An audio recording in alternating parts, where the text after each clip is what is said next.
Perkenalkan, nama saya Yaskal Aryamal Tumanan, absen 41 dari kelas 11 IPA 6. Saya akan menjelaskan pengertian mengenai pajak dan juga perbedaan dari pajak itu sendiri.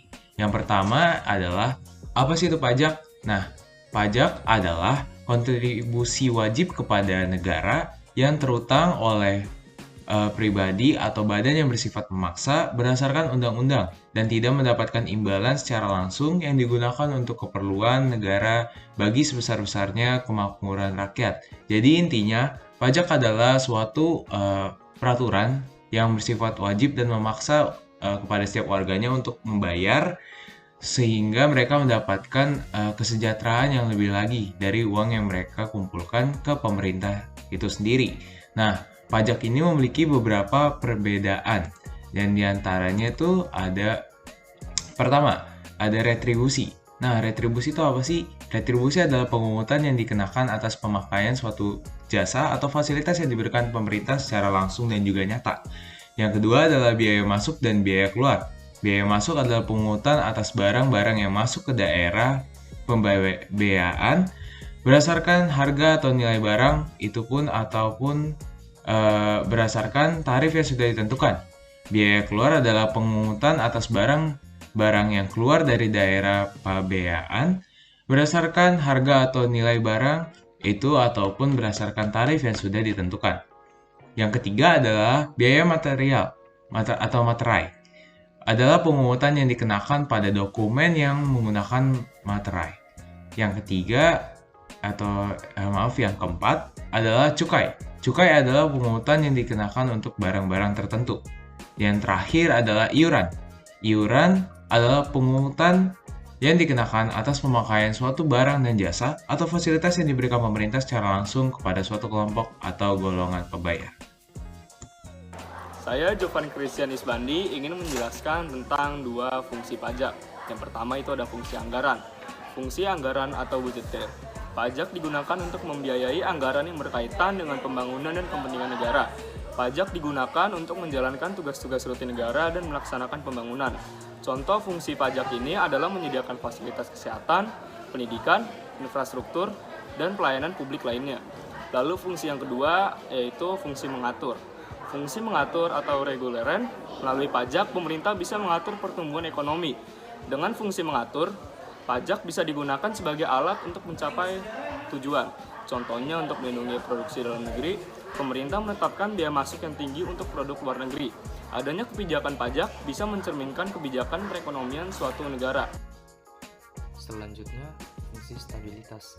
Dengan pajak, pemerintah memiliki dana untuk menjalankan kebijakan yang berhubungan dengan stabilitas harga.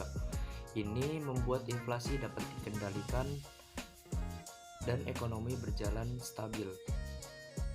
Pajak memainkan peran penting untuk menjaga keseimbangan perekonomian suatu negara. Fungsi pajak satu ini bisa dilakukan antara lain dengan jalan mengatur peredaran uang di masyarakat, pemungutan pajak, penggunaan pajak yang efektif dan efisien. Kemudian yang keempat, fungsi redistribusi pendapatan.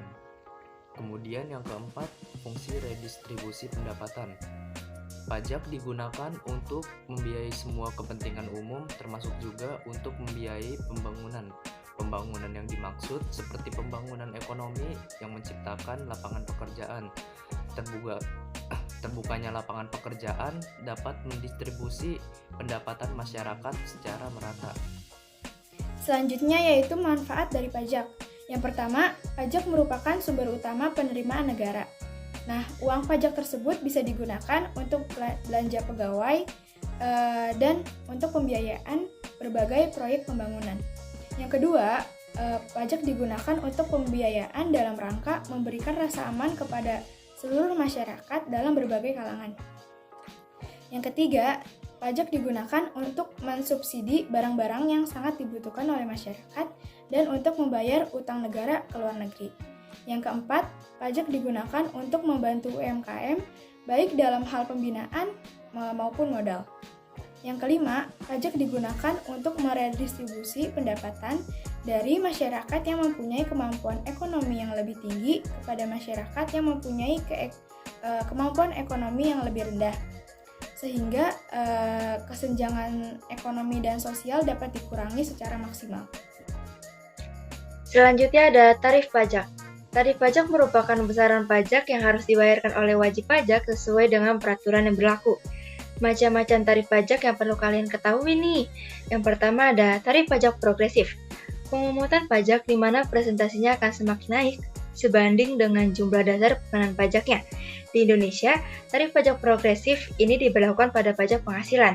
Yang kedua ada tarif pajak degresif. Tarif yang dipungut akan lebih kecil saat dasar objek pajaknya semakin meningkat. Pada pajak degresif ini, persentase atas tarif pajak akan menurun ketika dasar objek pajaknya semakin besar. Namun, metode ini tidak pernah diterapkan di Indonesia. Yang selanjutnya, yang ketiga ada tarif pajak proporsional. Tarif jenis ini merupakan pemutusan tarif pajak di mana presentasi penghumutannya pajak akan tetap. Contoh dari pajak proporsional adalah pajak pertambahan nilai atau disebut juga dengan PPN 10% dan pajak bumi dan bangunan disebut juga dengan PBB. Yang keempat ada tarif regresif atau tetap. Tarif satu ini merupakan pemungutan pajak di mana tarif pajak yang dibebankannya akan tetap dengan tanpa terpengaruh oleh jumlah objek pajak ya. Nah, itu dia pembahasan terkait materi dari kami. Semoga bermanfaat bagi teman-teman semua. Sekian dari kelompok kami. Wassalamualaikum warahmatullahi wabarakatuh.